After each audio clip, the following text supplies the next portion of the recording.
The history of humanity, when viewed as a whole, is a long and arduous journey marked by countless bloody and tumultuous wars. These conflicts not only altered the fate and balance of specific nations or peoples, but often reshaped the world order during key historical periods. There have been battles that carried significance far beyond mere victory or defeat on the battlefield. They served as historic turning points that ushered in new eras, redrew political maps, and left lasting impacts on human culture and ways of thinking.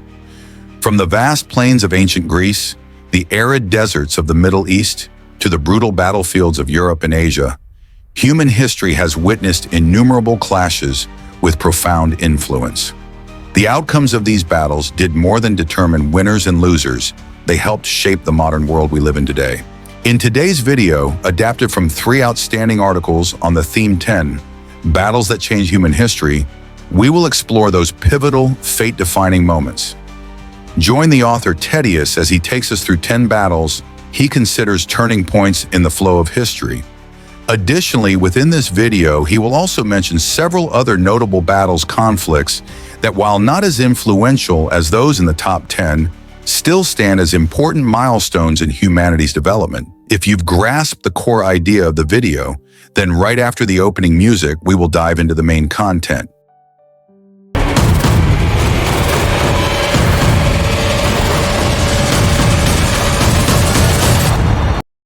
The Battle of Gaugamela, fought in 331 BCE. Before this battle took place, the Persian Empire, at the time known as the Achaemenid Empire, was one of the most powerful and expansive forces in the ancient world. Meanwhile, Macedonia was merely a small kingdom in the Greek world. However, the Battle of Gaugamela marked the beginning of the glorious and monumental conquest of Alexander the Great. Despite commanding far fewer troops, only about 47,000 compared to the Persians, over 200,000, Alexander demonstrated extraordinary military genius using tactics that would be studied and emulated by generals for centuries to come. In this battle, the famous phalanx formation, with infantrymen wielding sarissas, long spears up to 5 meters, was positioned at the center of his forces. For the first time in history, shock cavalry was employed in a highly coordinated manner. The phalanx attacked head-on, breaking through the enemy's infantry lines, while cavalry under Alexander's direct command launched a surprise assault from the flanks, then penetrated deep into the Persian center, causing massive disruption and chaos. The Persian king Darius III, upon seeing his army breaking ranks, panicked and chose to flee even before the battle had been decided. This act caused the morale of the Persian troops to collapse rapidly. The king's flight in the midst of battle demoralized the entire army, leading to a mass rout and ultimately a total defeat. The Battle of Gaugamela was not merely a military victory, it marked the beginning of a new chapter in world history. It signaled the start of the collapse of the mighty Persian Empire and served as a springboard for Alexander the Great to expand his power and build a vast empire stretching from Greece all the way to India.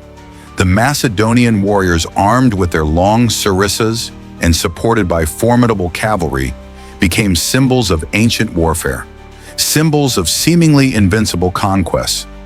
In terms of historical significance, the Battle of Gaugamela stands as proof that even a small kingdom like Macedonia could rise to overthrow one of the most powerful empires of the time. It marked the birth of Alexander's empire, one of the most influential in ancient history. Greek civilization, carried by the footsteps of Alexander's army, spread to distant lands, leaving a deep imprint on the cultures of Central Asia and beyond. Now let us move on to the next great battle, the Battle of Cannae, fought in 216 BCE. For centuries, Rome and Carthage were two powerful city-state forces that often clashed in the Mediterranean region.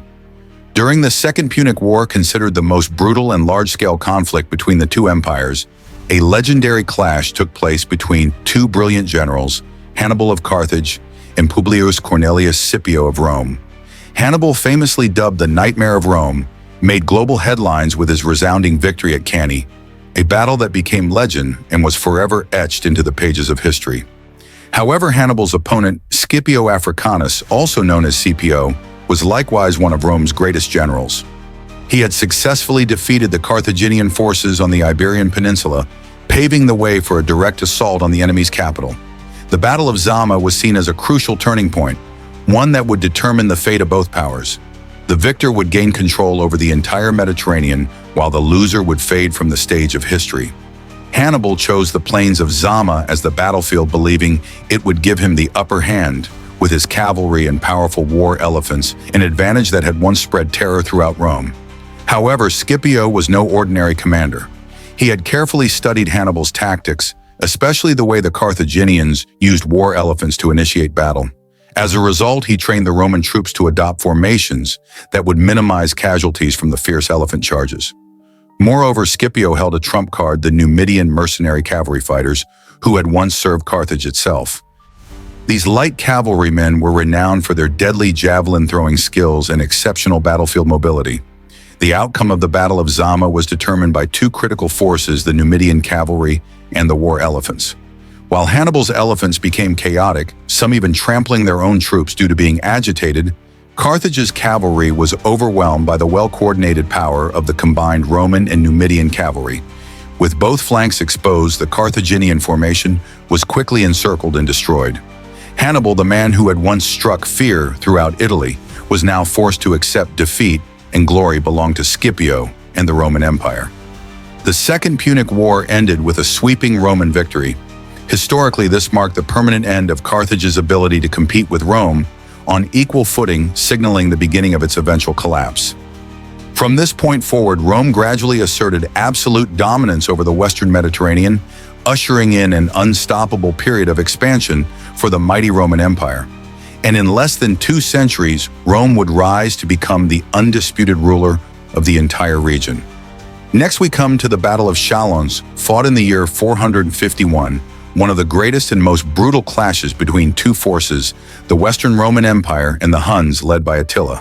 Known as the Scourge of God, Attila was a ruthless and terrifying conqueror, whose bloody invasions once made all of Europe tremble. At Chalons, he stood on the brink of potentially ruling the entire continent if victorious. Opposing him was a coalition made up of the Western Roman Empire and various Germanic tribes, most notably the Visigoths and Alans, under the command of the renowned general Flavius Aetius. Everyone involved knew that if Attila's advance wasn't stopped, Western civilization itself could be wiped out. Thus, a reluctant alliance was forged among former rivals to protect Europe from the nomadic threat from the east. The battle took place on the Catalonian plains, located in modern-day northern France near the city of Chalons. Both sides arranged their forces into 3 wings. The Roman alliance placed Roman troops and Franks on the left flank to face the Gepids' Hunnic allies. On the right flank, a fierce clash erupted between the Visigoths and the Ostrogoths, Attila's close allies. At the center, the Alan cavalry directly engaged the Huns' main force, personally commanded by Attila. With overwhelming force, the Huns broke through the Alans' center and inflicted heavy losses. However, the story was different on the flanks. The Gepids failed to breach the Roman lines, while the Visigoths decisively defeated the Ostrogoths, threatening the exposed flank of Attila's main army. To avert disaster, Attila was forced to divert troops to aid his collapsing wing, unintentionally easing the pressure at the center and allowing the Alans to hold their ground. Amid the chaos, King Theodoric of the Visigoths was struck down by a hail of arrows. His death, rather than demoralizing his troops, ignited a fierce resolve. The Visigoths fought even harder, crushing the Ostrogoths, annihilating Attila's reinforcements, and then storming back to strike at the heart of the Hunnic center. The tide of battle turned rapidly, forcing Attila for the first time in his life as a conqueror to retreat in disgrace. The defeat at Chalons delivered a massive blow to his reputation and marked a decisive victory for the Roman-Germanic alliance in defending the gates of Europe. More than just a military triumph, Chalons carried immense cultural and religious significance for the West. It was the first major defeat of the Huns and a clear signal that the Germanic tribes could rise to defend their lands without depending entirely on Rome. Without exaggeration, the victory at Chalons saved European civilization from being plunged into darkness by Eastern invaders. And so we arrive at the Battle of Yarmouk in the year 636, considered one of the greatest turning points in the history of the Middle East. This was the time when the first wave of Islamic expansion began to rise under the leadership of the Prophet Muhammad, and later his successors, the Rashidun Caliphs. After unifying and conquering the entire Arabian Peninsula, their next goal was outward expansion, targeting the powerful Sassanid Empire to the east and the Byzantine Empire to the west, especially the regions of Palestine and Syria, which were religious and political centers of the world at that time. The opponent of Hannibal was Scipio Africanus, another military genius who completely defeated the Carthaginian forces in the Iberian Peninsula, paving the way for an assault on Carthage's own homeland. The Battle of Zama was regarded as the decisive engagement that would determine the fate of both powers, with the victor gaining mastery over the Mediterranean. Hannibal chose Zama as the battlefield, believing the terrain would allow him to maximize the strength of his cavalry and war elephants. However, Scipio had thoroughly studied the tactics involving war elephants and trained his soldiers to minimize the damage caused by them. Moreover, he had a strategic trump card in hand, the Numidian mercenary cavalry. These warriors, who had previously served Carthage, were considered the strongest light cavalry of their time, known for their deadly javelin-throwing accuracy and exceptional mobility. The outcome of the battle hinged on the Carthaginian elephants and the Numidian cavalry. During the clash, the elephants turned chaotic, some panicked and trampled their own ranks. Meanwhile, the Carthaginian cavalry was completely overpowered by the coordination between the Roman and Numidian horsemen. Carthage's formation was exposed, encircled, and destroyed. Hannibal was defeated. Victory belonged to Scipio and Rome. The Second Punic War ended in total victory for Rome. Carthage permanently lost its ability to challenge Rome and gradually fell into decline. From this point forward, Rome established itself as the undisputed power in the Western Mediterranean, marking the beginning of a powerful empire that would dominate for centuries to come. In 451, the Battle of Chalons erupted. Attila the Hun, the scourge of God, a ruthless and legendary conqueror, had already spread terror throughout Europe. He now stood before a chance to dominate the entire continent if he could defeat the opposition at Chalons. Opposing Attila was a coalition between the Western Roman Empire and various Germanic kingdoms, such as the Visigoths and Alans, under the command of the renowned general Flavius Aetius. They understood that if Attila wasn't stopped, the very foundation of European civilization could be erased. A final alliance was formed between Rome and the Germanic tribes. To Attila, no force in Europe had ever been able to halt his advance. Thus, he confidently entered the battlefield, even though a prophecy had foretold his defeat. The battle unfolded on the Catalonian plains in what is now northern France. Both sides deployed their armies into three flanks. The Roman-Germanic alliance placed Roman legions and the Franks on the left wing to confront the Gothic troops loyal to Attila. The right wing featured a fierce clash between the Visigoths and Attila's Ostrogoth allies. At the center, the Alans engaged directly with the main force of the Huns, commanded by Attila himself. With overwhelming strength, Attila's forces pushed back the Alans and inflicted heavy casualties. But on the flanks, the tide turned. The Gothic troops couldn't breach the Roman defenses, while the Visigoths routed the Ostrogoths, threatening the exposed flank of the Hunnic center. Attila was forced to dispatch reinforcements, easing the pressure on the Alans and allowing them to hold their ground. At that moment, King Theodoric of the Visigoths fell in battle. One might have thought the Visigoths' morale would collapse, but his death instead ignited their fury, a burning desire for vengeance. They crushed the Ostrogoth forces along with Attila's reinforcements, then turned their spears toward the center of the Hunnic army. The tide of battle turned dramatically. For the first time in his military career, Attila was forced to flee the battlefield. The battle ended in a devastating defeat for the Huns. In terms of significance, it marked Attila's first major defeat, and the Roman-Germanic alliance had successfully thwarted his ambition to conquer Europe. The victory at Chalons served as a crucial historical lesson for the Germanic tribes. In the future, they would no longer need to rely on Rome to fight the Huns. This battle had saved Europe not only from political destruction, but also from a cultural and religious catastrophe when Western civilization came dangerously close to being erased by nomadic forces from Asia. Battle of Yarmouk, 636 CE. This battle marked the beginning of the Islamic wave of conquest across the Middle East. After the Prophet Muhammad passed away, the caliphs of the Rashidun Caliphate continued expanding the Islamic territories. Having secured the entire Arabian Peninsula, their next targets were Persia, then under the Sassanid Empire, and the Holy Lands of Palestine and Syria, which were under Byzantine control. Sensing the growing threat, Emperor Heraclius of Byzantium decided to launch a counterattack. Remarkably, even the longtime rivals Byzantium and the Sassanids formed a temporary alliance to resist the Muslim advance. Facing the danger of a two-front war, the Muslims temporarily negotiated a ceasefire with the Sassanids to concentrate their efforts against the Byzantines.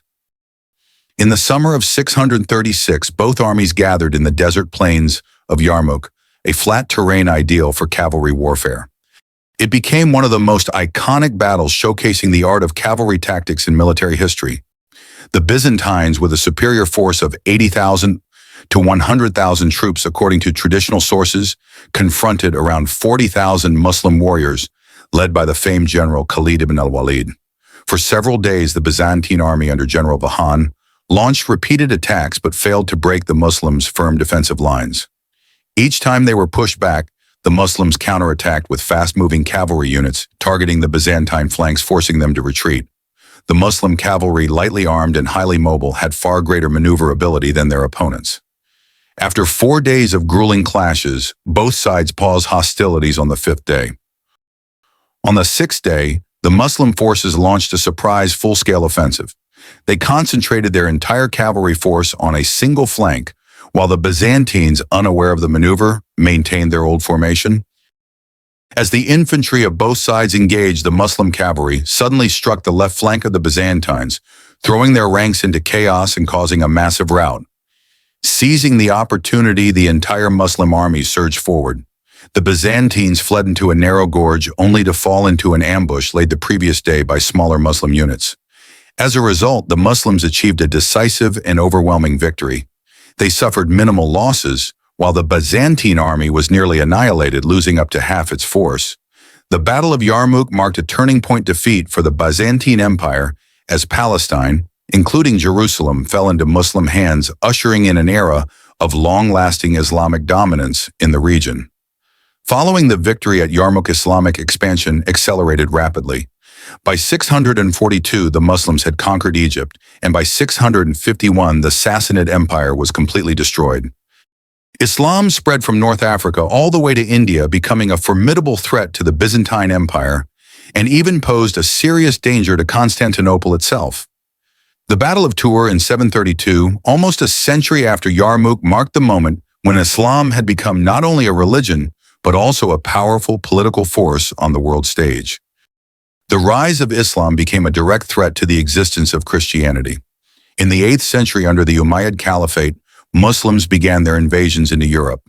They quickly occupied the Iberian Peninsula, destroyed the Christian Visigothic kingdom, and prepared to attack the Frankish and Burgundian kingdoms to the north. With their formidable cavalry forces, the Muslim armies became a nightmare for European troops. The only hope at the time was placed in Charles Martel, the mayor of the palace of the Carolingian dynasty, and his elite army. In 732, Muslim forces advanced into northern France, the region now known as Tours. There, Charles Martel had already positioned his troops in anticipation of a decisive battle. Realizing he could not face the Muslim cavalry head-on on the open plains due to being outnumbered, Charles Martel decided to occupy higher ground and use groves of trees for concealment and defense. The Christian infantry fought fiercely, repelling every charge from the Muslim cavalry. After several days of inconclusive fighting, the Muslim army grew impatient and prepared for a full-scale assault to decide the outcome. Seizing the opportunity, Charles Martel ordered small units to raid the enemy camp, which was by then nearly deserted, to destroy food supplies and seize spoils of war. Upon seeing their camp under attack, a portion of the Muslim troops rushed back to defend it. This caused widespread panic, leading many soldiers to mistakenly believe the army had been defeated, and they began to retreat in chaos. That night, the Muslim forces completely withdrew from the battlefield. Victory belonged to the Christian army, a triumph that no one had thought possible. The Battle of Tours marked a crucial historical turning point, halting the Islamic advance deeper into Europe and affirming the military strategy and leadership of Charles Martel. He later became a symbol of Christian resilience and laid the foundation for the Carolingian Empire under Charlemagne. However, the Islamic wave did not end there. In 1453, Constantinople fell, opening the gates of Europe to the Ottoman Empire. Within 200 years, they had conquered the Balkans, defeated the Kingdom of Hungary, and posed a direct threat to the Holy Roman Empire under the Habsburgs. The Ottomans' ultimate target was the capital city of Vienna, where they had previously failed in 1485. This time under the command of Grand Vizier Mustafa Pasha, nearly 150,000 Ottoman troops launched a direct assault on Vienna. Facing overwhelming power, Emperor Leopold I fled to Passau with 60,000 civilians. Prince Charles also retreated with 20,000 troops, leaving Vienna defended by only 11,000 regular soldiers and 5,000 militia, a number far too small compared to the massive opposing army. Recognizing that if Vienna were to fall, all of Christian Europe could face catastrophe, Pope Innocent III took action. He dispatched King John III Sobieski of Poland to lead a coalition force comprising Polish, German, and Austrian troops to rescue Vienna. Meanwhile, the Ottoman army had already begun besieging and assaulting the city. However, the city's strong fortifications and sturdy walls helped the Austrians repel many of the enemy's fierce attacks. A crucial factor that prevented the Ottomans from capturing Vienna was the indecisiveness of Grand Vizier Mustafa Pasha, their commander-in-chief. Wanting to take Vienna intact and enjoy its existing wealth, he ordered restrained assaults instead of full-on destruction. This gave the defenders a chance to hold out despite suffering heavy losses. As the Polish reinforcements drew near, the Ottomans faced a dilemma: either withdraw to stop the reinforcements or go all in to capture the city before being attacked. They chose to continue the assault. From a high vantage point, King John III Sobieski assessed the situation and made a daring move that would determine the fate of Europe. He personally led 20,000 Polish cavalry in a direct charge against the Ottoman formations. This was considered the largest cavalry charge in European history. The winged hussars, bearing iron wings on their backs, likened to death angels, charged straight into the enemy lines. The surprise assault threw the Ottoman forces into panic. The troops inside the city seized the moment to launch a coordinated attack, forming a pincer movement that caused the Muslim forces to flee in chaos. Vienna was successfully defended. The victory at Vienna was one of the most vital battles for the survival of Christianity. It not only crushed the Ottoman Empire's ambitions to Islamize Europe, but also forced them to sign a peace treaty ending their westward expansion. It became a crucial stepping stone for the Habsburgs to reclaim Hungary and push the Ottomans back to the Balkans. This victory also left a profound cultural mark. The people of Vienna created many dishes inspired by the historic event. The crescent-shaped croissant symbolized the Islamic crescent. The bagel represented the Polish cavalry's emblem, and cappuccino was made using coffee beans captured from the Ottoman camp. Shortly thereafter, history turned another page when in 1805 the Battle of Trafalgar occurred, one of the most significant naval battles in human history. It was a moment when the British Royal Navy faced the combined naval forces of France and Spain off Cape Trafalgar, Spain. Initially, the battle was seen merely as a strategic defensive maneuver by the British, but its consequences and influence extended far beyond Europe, shaping the global order for centuries to come. Before the battle, France had not yet conquered all of Europe, but possessed the strongest infantry force in the world. Napoleon's main objective at the time was to invade Britain in order to eliminate the threat across the English Channel. The reason was that Britain had never been directly attacked by France and thus was free to support its continental allies, while the British Navy blockaded French Atlantic ports and British infantry could strike from behind if French forces moved eastward. For the invasion of Britain to succeed, a prerequisite was defeating the British Navy, a seasoned force commanded by the brilliant Admiral Horatio Nelson. To counter this, the French Navy allied with the Spanish Navy, forming a joint fleet. As the Franco-Spanish fleet left Cadiz and headed southeast, they were immediately spotted and shadowed by the British Navy. Admiral Villeneuve, commander of the Allied fleet, decided to engage at Cape Trafalgar, despite having previously sought to avoid a direct confrontation. The Allies arrayed 41 warships in a traditional horizontal line formation, including 4 first-rate flagships, the largest in the world at the time, most notably the Spanish ship Santísima Trinidad, which carried 130 cannons. In contrast, the British Navy, although fielding only 3 first-rate ships, had an additional 4 second-rate ships, while the Allies had none, giving the British a notable advantage. Admiral Nelson employed a revolutionary tactic. Instead of lining up horizontally, he divided his fleet into 2 spearhead-shaped attack columns. One division under Vice Admiral Collingwood aboard HMS Royal Sovereign, and the other led by Nelson himself aboard HMS Victory, launched a direct assault on Admiral Villeneuve's flagship Bucentaure. Nelson's tactic was a high-stakes gamble, but he had calculated every detail. That day the sea was calm, which made British ships slow and vulnerable to heavy fire as they approached. Victory even had its rudder shot off. But once they closed in, the British ships unleashed devastating broadsides, breaking the enemy line into three parts. Because the British ships attacked perpendicularly, each could fire from both sides, while the enemy could only fire from one, creating an unrelenting barrage that overwhelmed the Franco-Spanish fleet before they could properly respond. The Allied fleet was split, thrown into chaos, and successively surrendered or was sunk. By the end of the battle, the two British wings converged and encircled the rear, decisively wiping out the entire Allied fleet.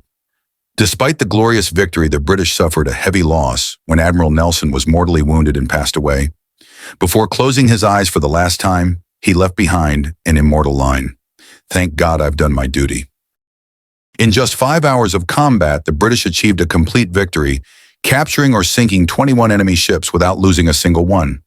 This was the decisive naval victory of the Napoleonic Wars, crushing the maritime ambitions of France and Spain and ushering in a century-long era of British dominance at sea, the glorious Age of Victory. The Battle of Trafalgar also marked the end of the Age of Sail and the beginning of the steamship era, a crucial advancement in the history of maritime technology. 2 years later, in 1813, an even more decisive battle than Waterloo, where Napoleon would eventually be defeated, took place. In fact, his empire had already begun to collapse at the Battle of Leipzig, also known as the Battle of the Nations, where he suffered the greatest defeat of his illustrious military career. In the 19th century, Napoleon and his Grande Armée had nearly subdued all of Europe, conquering Austria and defeating Prussia. But the disastrous campaign in Russia cost him over 2/3 of his forces. The nations he had once defeated began to fight back. The French Empire was shaking. British and Spanish forces attacked from the west, while the coalition of Russia, Austria, and Prussia, now joined by Sweden, advanced from the east. Faced with this situation, Napoleon decided to concentrate his forces in the city of Leipzig to protect his critical supply lines. However, after the loss in Russia, his elite core troops had been nearly wiped out. He was forced to recruit inexperienced new soldiers who were no match for the seasoned veterans of the coalition. Moreover, the French army, roughly 190,000 men, was vastly outnumbered by the coalition's nearly 430,000 troops. Napoleon's only hope lay in the lack of cohesion among the coalition factions, which he hoped to exploit as a strategic weakness. However, the coalition commanders had learned from their past defeats at Austerlitz, Jena Wagram, and Dresden, and this time coordinated their efforts effectively. On the main front in the southeast, Russian and Austrian troops clashed with Napoleon's main force, while Prussian forces attacked from the northwest. During the first 2 days, the battle raged fiercely over each strategic position. While the coalition launched repeated assaults on French defensive positions, with little success and heavy losses, the French, after holding their lines, also mounted counterattacks. However, due to the overwhelming disparity in troop numbers, the French were unable to achieve any breakthroughs. Gradually, the battle turned into a war of attrition that favored the stronger side, the coalition. The French were pushed back step by step, gradually being forced into a defensive cluster. Although Napoleon organized several major counteroffensives, these only led to further losses of French troops. By the third day, the outcome became clear when the army of Swedish Crown Prince Charles Jean-Baptiste Bernadotte entered the battlefield, joining the other coalition forces to form a tight encirclement around the entire French army. While suffering heavy casualties and learning of the enemy's reinforcements, the morale of the French troops plummeted. Many soldiers began to desert, and some even betrayed their comrades. Realizing that defeat was inevitable, Napoleon ordered a retreat from Leipzig during the night, heading back to France. However, another disaster occurred when many soldiers were still waiting to cross the retreat bridge, resulting in them either drowning or being captured by the enemy. The Battle of Leipzig ended in a crushing defeat for the French army, marking the downfall of the once mighty French Empire. Strategically, this was a decisive victory for the coalition of Russia, Austria, Prussia, and Sweden, forcing Napoleon to abdicate for the first time. Compared to the defeat at Waterloo, Leipzig was his most bitter loss against opponents he had previously defeated with ease. It was also the most devastating battle in terms of losses, virtually erasing all the achievements Napoleon had built. From that point on, France's position as Europe's leading power gradually shifted to Prussia and Russia. This victory also held great significance for the German people, as the southern German states were completely liberated from French control, paving the way for the eventual unification of Germany. Second Battle of the Marne, 1918. In 1918, the final year of World War I, the Allied powers were facing a severely disadvantageous situation. On the Eastern Front, Russia had withdrawn from the war following the October Revolution. Romania had been defeated and forced to sign the Treaty of Bucharest. Italy was on the verge of collapse, and American troops had yet to directly engage in battle. Meanwhile, the British-French coalition was exhausted after 4 years of trench warfare with the Germans. Sensing the ripe opportunity, the German High Command launched a massive offensive on the Western Front, transferring more than 500,000 troops from the Eastern Front. This operation was called the Spring Offensive of 1918, also known as the Ludendorff Offensive or the Kaiserschlacht Battle for the Emperor. Germany's objective was to defeat the British-French coalition before the Americans could intervene directly, thereby forcing a favorable armistice. Initially, the campaign created a disaster for the Allies. The coalition's defensive lines were quickly broken due to poor coordination among commanders. Only after the Allies appointed French Army Chief of Staff Ferdinand Foch as the unified Supreme Commander did the situation begin to improve. Although the Germans advanced deep into enemy territory, they only captured regions of little strategic value. At the same time, their inability to quickly consolidate defenses gradually allowed the Allies to push them back. In the following months, Germany continued launching new offensives, with increasing pressure forcing the United States to enter the battle earlier than planned, despite not being fully mobilized. In June, German forces unexpectedly broke through Allied lines and crossed the Aisne River, just about 100 kilometers from Paris. Seeing this as the final chance to win the war, Ludendorff concentrated all efforts on an assault toward Paris. German forces launched a fierce offensive, shattering French defensive lines. By July, they had reached the Marne River, only 40 kilometers from Paris. The French government went into panic, and Marshal Philippe Pétain hastily redeployed defensive units from other areas along with reserves to protect the capital. Additionally, the American Expeditionary Force, positioned in the rear, was deployed to the front by Supreme Commander Ferdinand Foch to defend Paris. The arrival of American troops, fresh and unwearied by 4 years of warfare, significantly strengthened the Allies' defensive lines. Nonetheless, the Germans proved to be formidable. In the initial wave of the offensive, their spearheads quickly smashed the front lines and crossed the Marne. However, after crossing the river, the Germans failed to capture key strategic positions. In the second wave of the offensive, they ran into fierce resistance from American-held defenses and were forced to halt. Unable to advance and with dwindling resources, the German troops, exhausted from 4 years of trench warfare and 6 months of continuous marching, fell into a desperate state. It is worth noting that at that time there were no mechanized vehicles to assist. Soldiers had to march on foot under extremely arduous conditions. When the Germans were halted, the Allies launched a full-scale counteroffensive. From the north, the French 10th Army, under General Charles Mangin, nicknamed the Butcher for his aggressive tactics, launched a surprise flanking attack on the northern side of the German formation. With bold tactics, he crushed the German northern wing and continued advancing on the main force commanded by Crown Prince Wilhelm. The Germans were completely caught off guard, having believed that the French would not risk withdrawing troops from the Flanders front, where they were still threatening. At the same time, the remaining Allied defense units also launched coordinated counterattacks, preventing the Germans from holding their ground and forcing them to retreat from the Marne.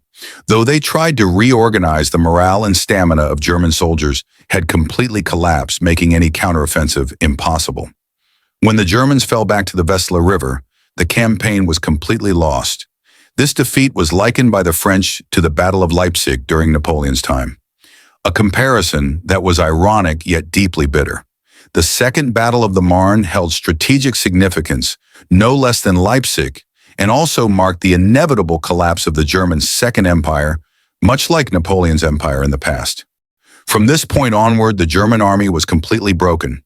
3 months later, Germany surrendered, Emperor Wilhelm abdicated, and the German Empire officially collapsed. This also marked a turning point that ushered in a new world order, the foundation for the current global landscape. The Battle of Stalingrad, 1942 to 1943. No words can fully convey the ferocity and brutality of the Battle of Stalingrad, one of the bloodiest battles in human history. The losses were not only immense in terms of human lives, but also due to the uncompromising fighting style of both sides, the Soviet Red Army and Nazi Germany. Both sides were willing to send their soldiers into death.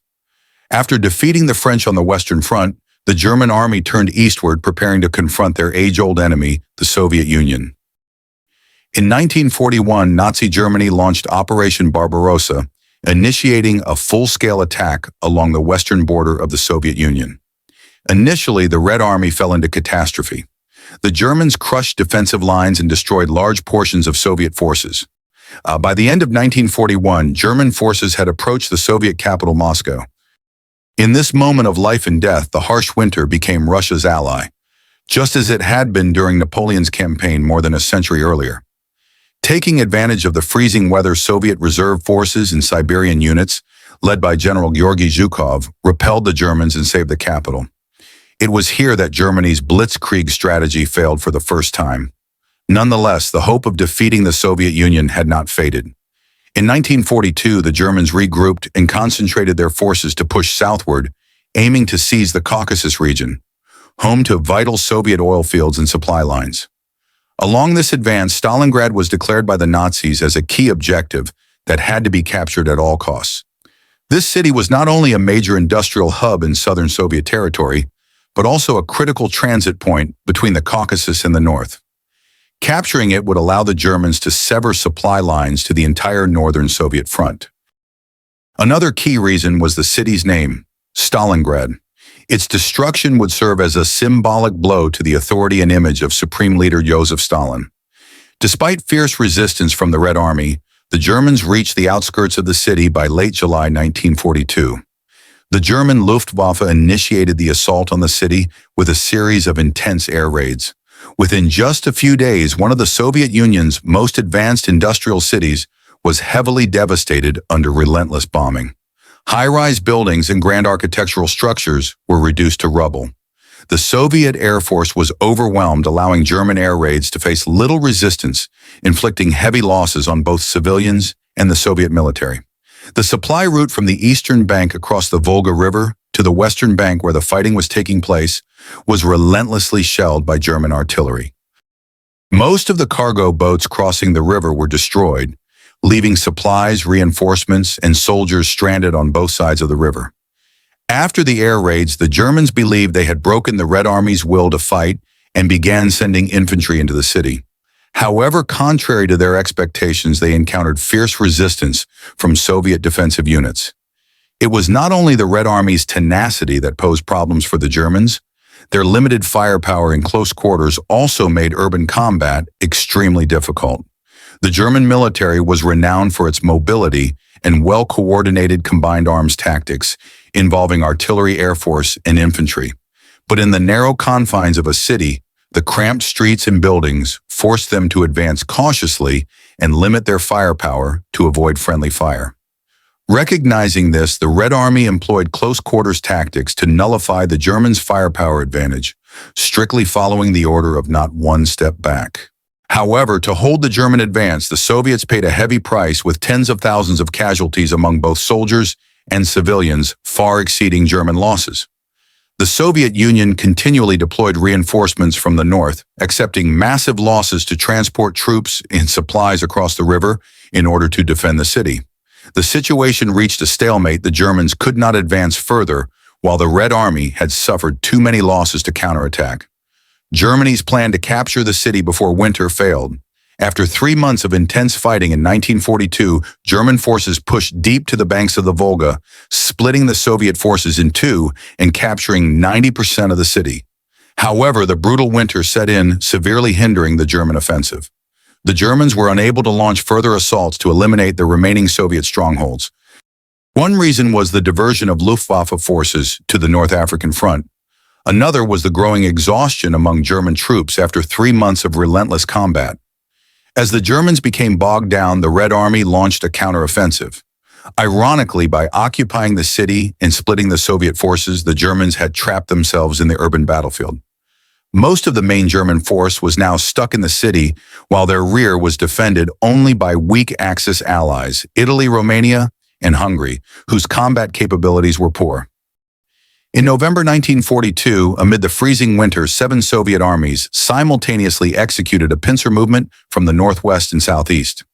Exploiting the element of surprise and superior numbers, the Soviet forces quickly crushed the Italian and Romanian units on the outer flanks, pushing the entire German army into the ruins of Stalingrad. Over 300,000 German troops were encircled in the devastated city. The supply lines were cut severely, undermining the Germans' combat effectiveness and morale. The German high command planned a breakout, but internal divisions emerged. Hitler insisted that the troops must not surrender and should continue fighting while awaiting reinforcements, while some generals proposed breaking out and retreating to rear positions. Ultimately, the Germans were forced to hold their ground in Stalingrad because retreating would have left German corps in the Caucasus region isolated and vulnerable to annihilation. They waited for reinforcements, but the situation grew increasingly dire. The Luftwaffe could not deliver sufficient food, medicine, or even winter clothing to the soldiers, while morale steadily deteriorated. By December 25, 1942, the battle was all but decided when the Soviet Red Army annihilated the German Relief Mechanized Force.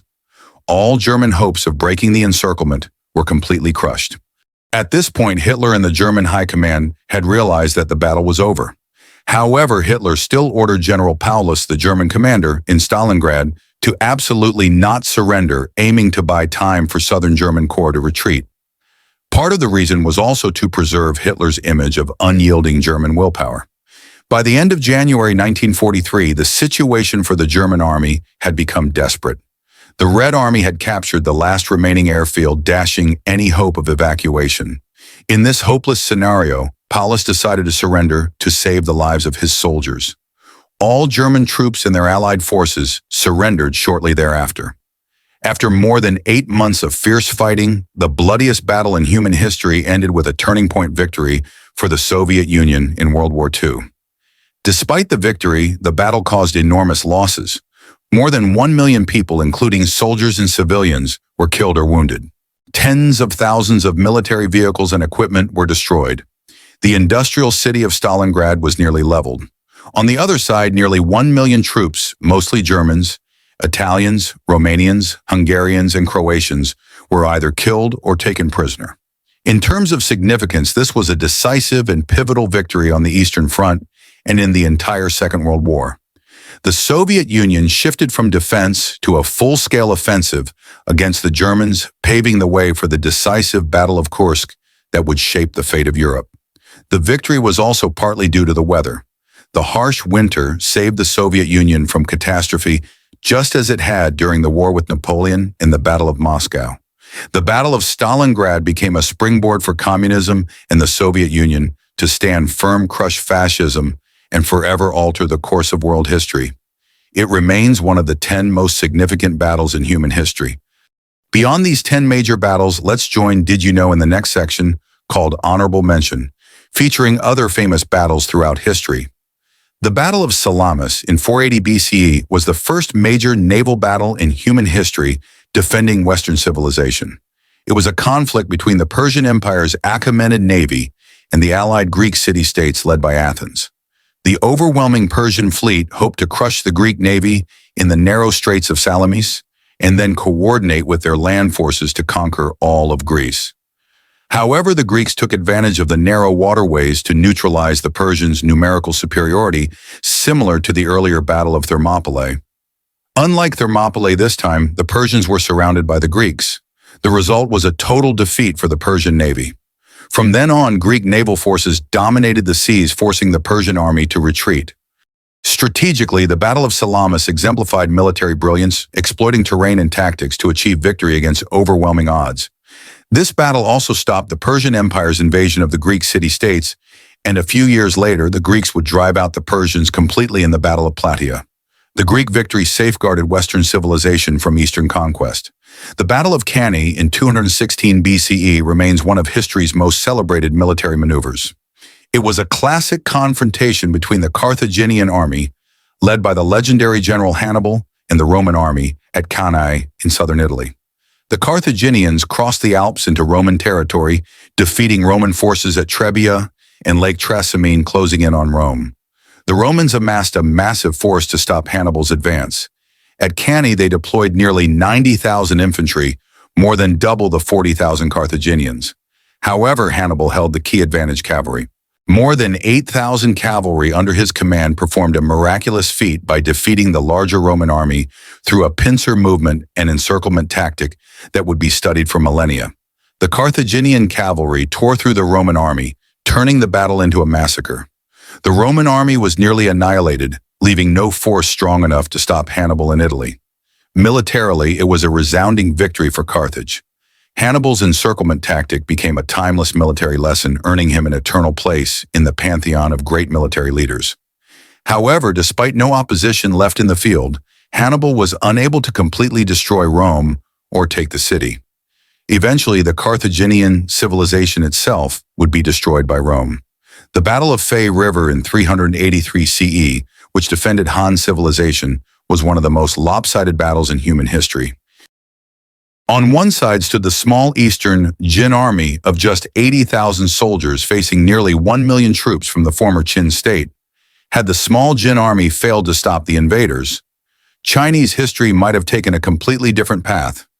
After 1,000 years of flourishing, Han civilization faced the threat of extinction. In the north, during the chaotic period of the 16 Kingdoms, Han territories were lost to nomadic tribes collectively known as the Hu people. Meanwhile, in the south, the Eastern Jin dynasty was too weak to reclaim the northern lands. Fujin, emperor of the former Qin, had unified many Hu tribes and led a force of 900,000 troops southward to destroy the Eastern Jin. Had he succeeded, the Hu people, not the Han, would have ruled all of China. In response, the Eastern Jin formed the elite Beifu Northern Garrison Army, consisting of 80,000 professionally trained soldiers. The two sides faced off on opposite banks of the Fei River. The vanguard of the former Qin attacked first, but was easily repelled by the well-trained Jin forces and their strong navy. The collapse of the Qin vanguard spread panic among the rear troops. At this moment, the Qin forces decided to cross the river. The Eastern Jin sent a message to Fu Jian, suggesting that he pull his troops back slightly to prepare for battle. Fu Jian believed the message and agreed. However, within the Qin army, Eastern Jin agents spread rumors that the army had suffered defeat and was retreating, sowing confusion and panic. Seizing the moment, the Eastern Jin launched a coordinated assault, resulting in a complete and devastating defeat of the former Qin forces. In terms of significance, the Battle of Fei River not only saved the Eastern Jin dynasty, but also protected the Han people from northern invasions, ensuring their long-term survival and prosperity for thousands of years. Had the Hu people taken over all of China, the country's future would likely have looked very different. The Battle of Ain Jalut in 1260 marked the first defeat of the Mongol cavalry. The 13th century was an age of death and destruction, with the Black Death sweeping from Asia to Europe. Mongol horsemen ravaging lands far and wide, and bloody crusades raging across the region, Islamic kingdoms suffered the most. The grand capital of Baghdad was annihilated by the Mongols, who then advanced toward Palestine. Seeing the threat of the Holy Land falling into Mongol hands, the Sultan of the Mamluk dynasty in Egypt decided to intervene. At that time, the Mongol army had lost much of its strength as the commander Hulagu returned east to contest the throne of the Great Khan. Only a smaller force led by Kitbuka remained to continue the offensive. With their superior experience, the Mongols easily defeated all Muslim forces in their path, including Egypt's advance guard. However, the Mongol army was now small and exhausted from long marches, while the Muslim forces were fresh, more numerous, and highly motivated. They launched a fierce counterattack on the plains of Ain Jalut, annihilating the Mongol force and killing commander Kitbuka. This was the first and only defeat of the Mongol cavalry at the hands of another cavalry force during the height of the Mongol Empire. In terms of significance, Muslims viewed this as a decisive victory against the Mongols, defending their religion and greatly influencing the balance of power in the Middle East for centuries. The Mamluk cavalry of Egypt became the only cavalry in history to defeat the Mongol cavalry, delivering a powerful message that the Mongols were not invincible. The fall of Constantinople in 1453 marked the greatest defeat of Christianity in the face of the Islamic tide. After more than 1,000 years of resilient existence, the Byzantine Empire stood on the brink of extinction amidst the powerful rise of the Islamic Ottoman Empire. Meanwhile, the Catholic nations of Western Europe gradually distanced themselves from Byzantium due to the Great Schism, leaving the empire isolated. Constantinople, with its mighty defensive walls, had long stood as an impregnable fortress in the heart of the Byzantine Empire for centuries. Everything changed when the Ottomans developed massive cannons, such as the 16-ton Dardanelles D-Nels, cannon far superior to all previous artillery. After years of prolonged warfare, the once mighty Byzantine Empire was reduced to a small area surrounding Constantinople, heavily besieged on all sides by enemies. Seeing an opportunity to wipe out the Christian empire once and for all, Sultan Mehmed II launched a decisive assault on the imperial city. Nevertheless, the Pope and the Catholic powers of Western Europe recognized that if Constantinople were to fall, Europe would face a grave threat from the Islamic Empire. Efforts were made to rally forces to salvage the situation. However, at the time Europe was engulfed in conflict and disunity, the Holy Roman Empire had yet to consolidate its power, and England and France remained locked in the prolonged 100 Years' War. As a result, the Pope could only muster a few thousand Italian mercenaries for reinforcement. This fragile force was far from sufficient to halt the overwhelming and powerful Ottoman army. The only remaining hope for Christianity was the formidable walls of Constantinople, but even these were eventually breached by the Ottomans' D-Nels cannon. Finally, after 53 days and nights of fierce fighting, the Ottomans captured Constantinople, turning the once glorious Christian capital into the new seat of the Ottoman Islamic Empire. After more than 1,000 years, the Byzantine Empire came to an end. In terms of significance, the fall of Byzantium and Constantinople opened the door for Islamic expansion deeper into Europe. From that point until the 19th century, the specter of the Ottoman Empire remained a lingering fear in the heart of Europe. At the same time, this event also served as a catalyst for the Renaissance in Europe, as many of Byzantium's cultural and intellectual treasures migrated to Italy, helping to spark a flourishing of art and science. The Battle of Lepanto in 1571 was a resounding victory for the Christian alliance, occurring exactly 100 years after the fall of Constantinople. By then, the Ottoman Empire dominated the eastern half of the Mediterranean Sea, having defeated its traditional rival, the Republic of Venice, and controlled nearly the entire region with a powerful navy that far surpassed any Catholic maritime force. To resist this threat, a Holy League was formed under the leadership of the Pope, consisting of the Habsburg Empire, Spain, Venice, and several Italian city-states. They quickly assembled a joint fleet with strength comparable to the Ottoman navy. Although the Ottomans had the numerical advantage in both troops and warships, especially their elite archers, the Christian alliance held a critical edge in firepower thanks to their Galeos warships, which were equipped with numerous powerful cannons. These Galeos ships proved decisive in securing Christian victory, capable of destroying enemy vessels from afar before the Ottomans could respond. While the Ottoman navy relied heavily on close-range archery attacks, the Christian fleet maintained firm defensive formations and withstood the enemy's relentless waves of assault. However, both sides suffered heavy casualties in the battle. At the climax of the battle, the Ottoman flagship Sultana, carrying the Ottoman commander Ali Pasha, was surrounded and fiercely attacked. Christian forces stormed the ship, killed him, and raised his severed head as a symbol of victory, causing the morale of the Ottoman troops to completely collapse. Combined with the heavy losses sustained during the battle, the Ottoman navy was virtually annihilated. The Holy League achieved a resounding victory. This victory had great significance as it put a halt to the Ottoman Empire's ambitions for maritime expansion, and the Ottoman navy was never able to recover its former strength.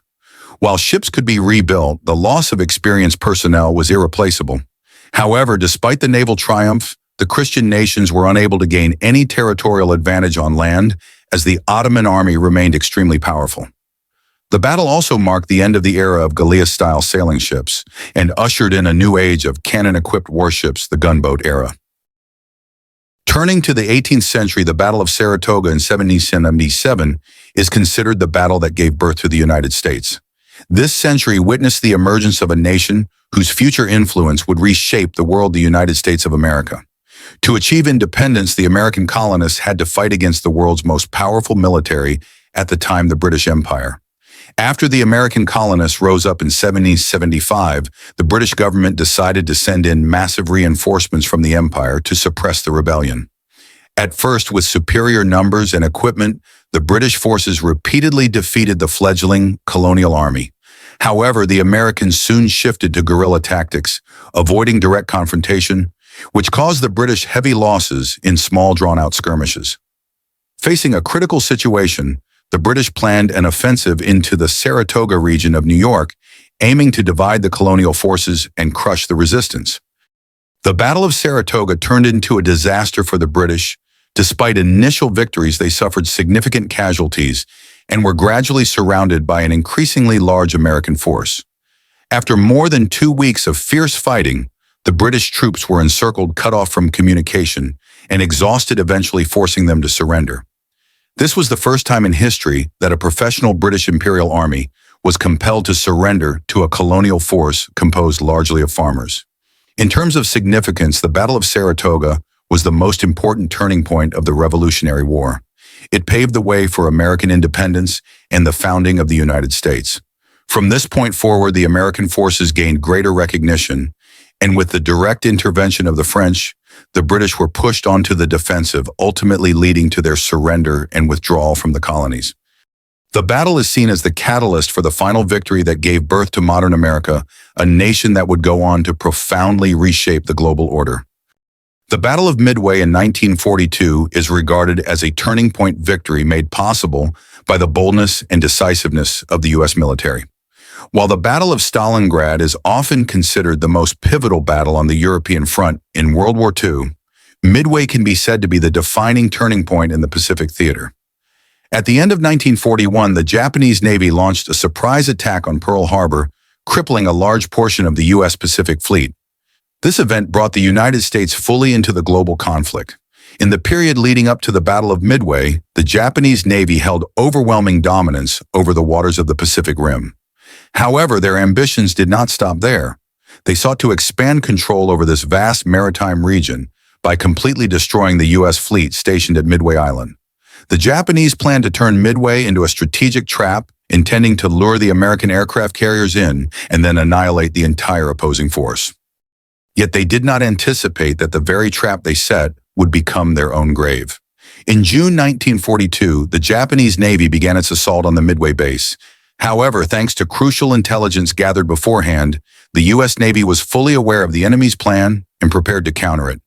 They decided to use the trap laid by the Japanese against them by deploying 3 aircraft carriers into the area to confront the 4 Japanese carriers head-on. The U.S. Navy arrived just as Japanese air raids were underway. The cautious Japanese commanders chose to wait until their forces were fully assembled before launching their attack, unintentionally giving the Americans the opportunity to strike first. The U.S. made a risky but bold decision to use their entire force of torpedo bombers as bait to draw attention and spread out the Japanese defensive fire, creating an opening for the dive bombers to launch precise attacks. Although the American decoy squadron suffered heavy losses and many pilots sacrificed their lives, they successfully distracted the entire Japanese air defense and air force. The Japanese concentrated large firepower on these easier targets, becoming overconfident and less vigilant. Just as the Japanese ships and planes were in the process of refueling and rearming the U.S. dive bomber squadrons, suddenly launched their attack.